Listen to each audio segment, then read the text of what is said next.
Olá pessoal, eu sou Amanda, sou nutricionista, agente do Programa Nacional de Alimentação Escolar, atuo no Centro Colaborador de Alimentação e Nutrição Escolar da Universidade Federal do Rio Grande do Sul.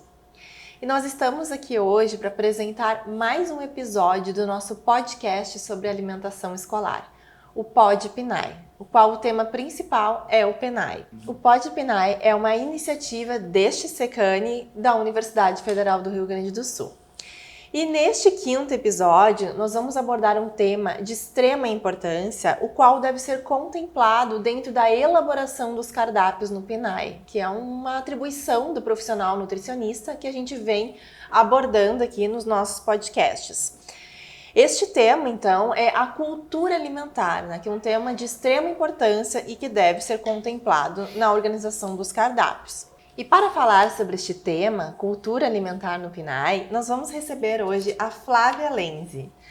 A Flávia é técnica em nutrição, é graduada em nutrição pela Faculdade de Desenvolvimento do Rio Grande do Sul, tem pós-graduação em nutrição clínica e atualmente está cursando especialização em nutrição escolar.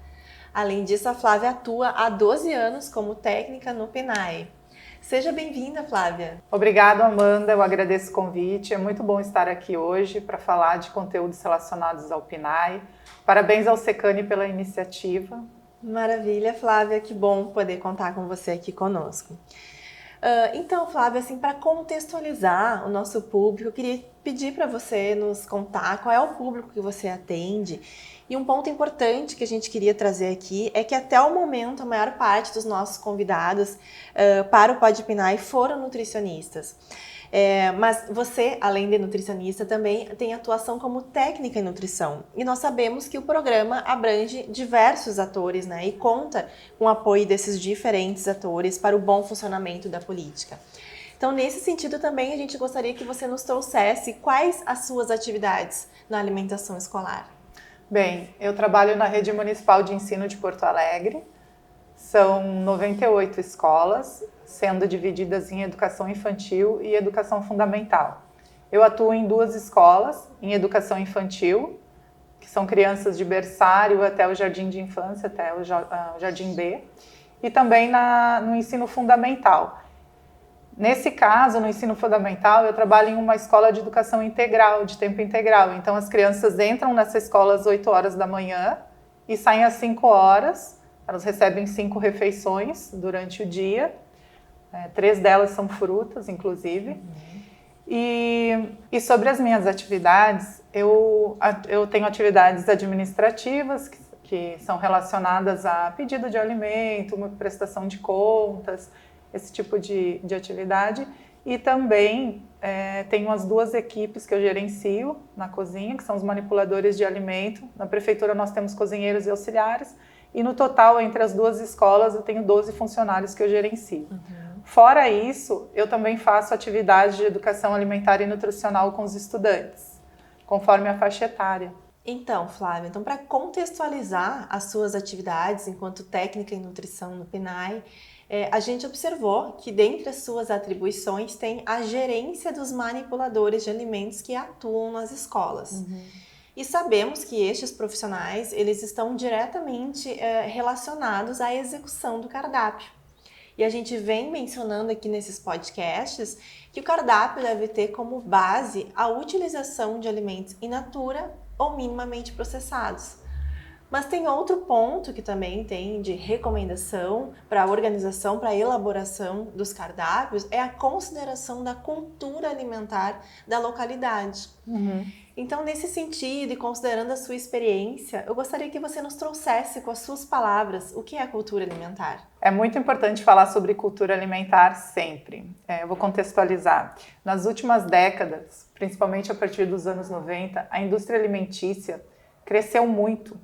E com isso, e mais um marketing violento utilizado por essas indústrias, o padrão alimentar do brasileiro sofreu influência. E com essa influência, ocorreu a substituição justamente desses alimentos in natura.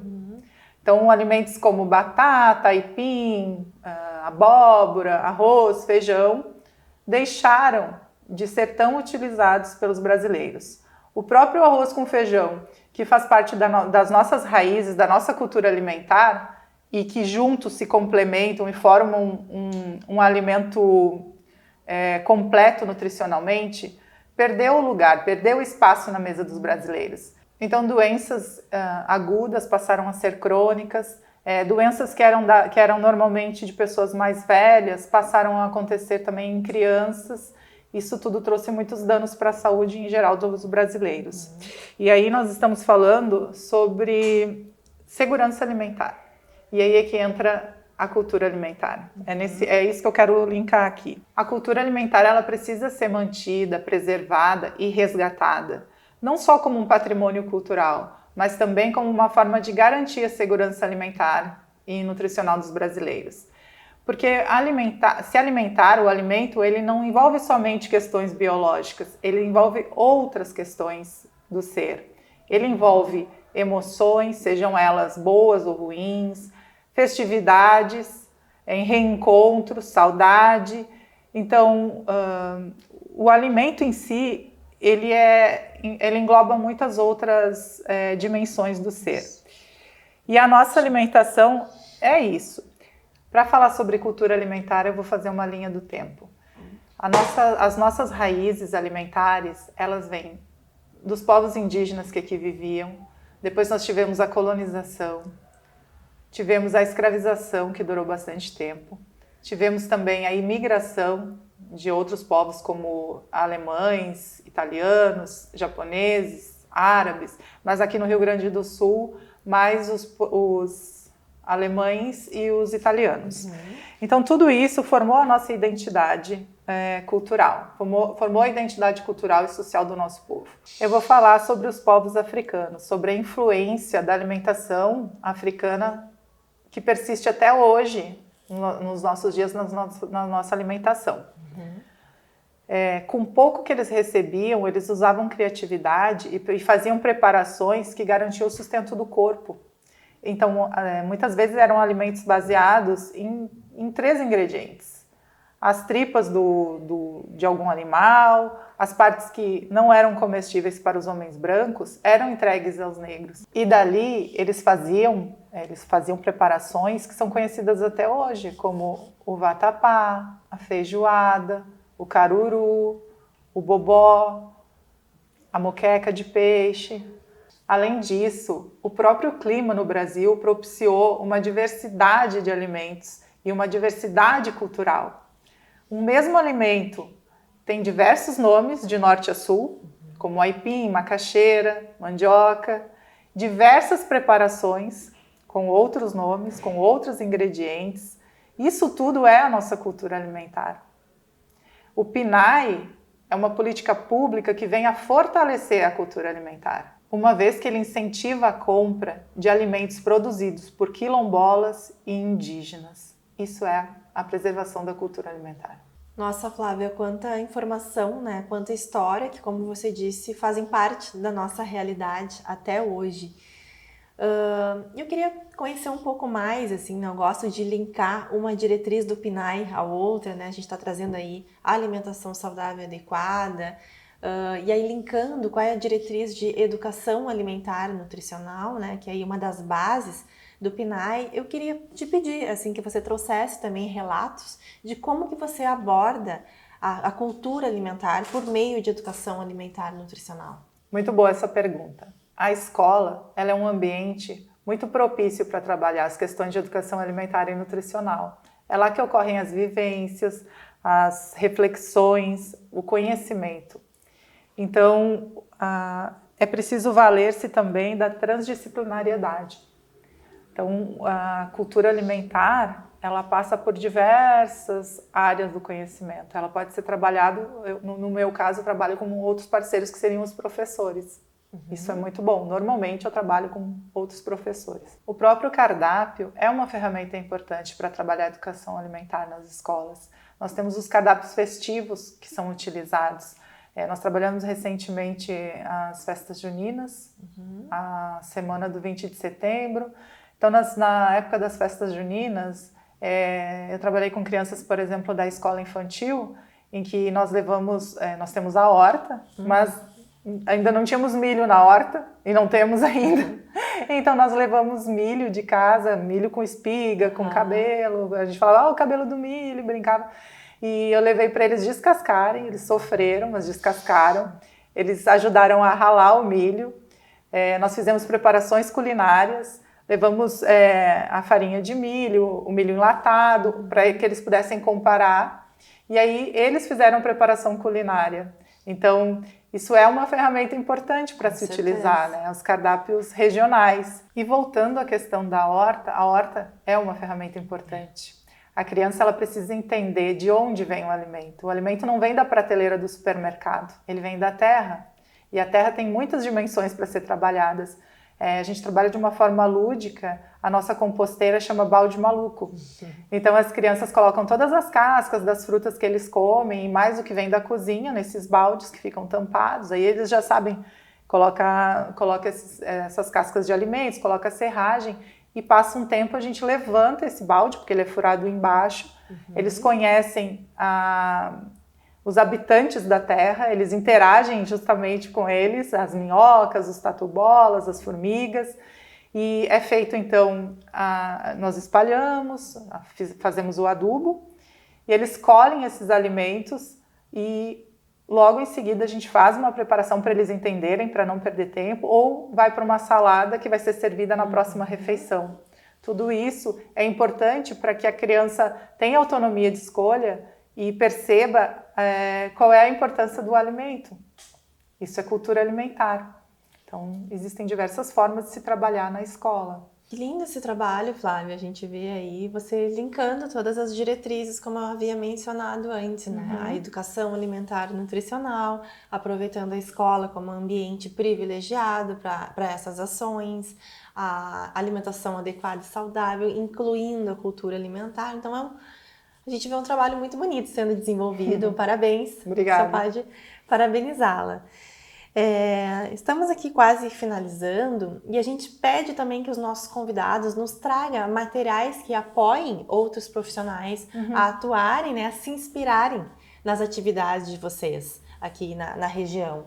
Então, você teria alguns materiais para indicar, formas como os demais profissionais podem se atualizar, né, e conseguir colocar na prática a cultura alimentar conforme indica a resolução, e é tão importante como a gente está vendo.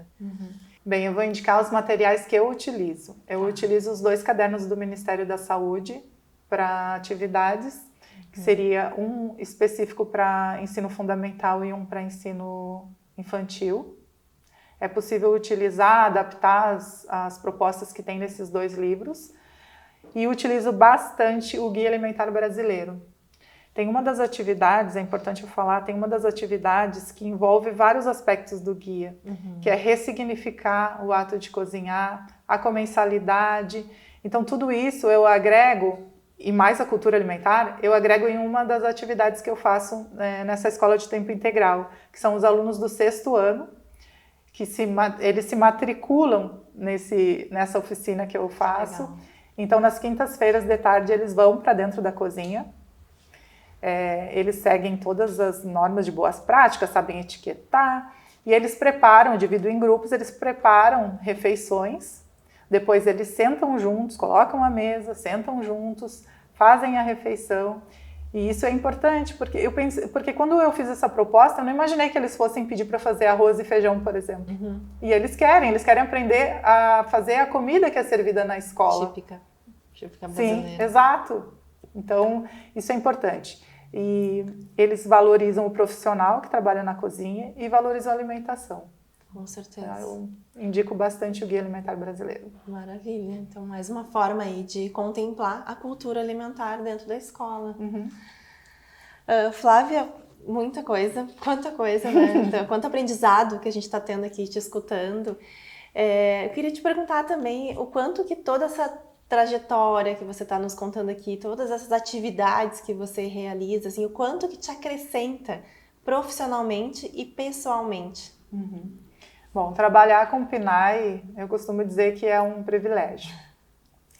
É muito bom trabalhar com o PNAE, tem momentos que são difíceis de implementar as políticas, mas tem muitos momentos de de glória. E esses momentos fazem com que a gente tenha esperança de mudança, né? Isso ressignifica toda a vida também, porque nada como tu ter o jaleco manchado por uma boquinha de feijão. É muita alegria. Isso tudo a gente traz para a vida, com certeza. Flávia, ouvindo a tua fala, a gente sente que, com certeza, a tua atuação profissional transborda para o teu pessoal. Sim. Então, muito, muito feliz de poder ter na política a atuação de profissionais como tu. Obrigada. Muito obrigada. Nós, em nome do Secane, agradecemos a presença da Flávia aqui. Se tivermos uma outra oportunidade, estamos sempre de portas abertas para conversar. Eu agradeço também e parabéns ao Secane. Até o nosso próximo episódio.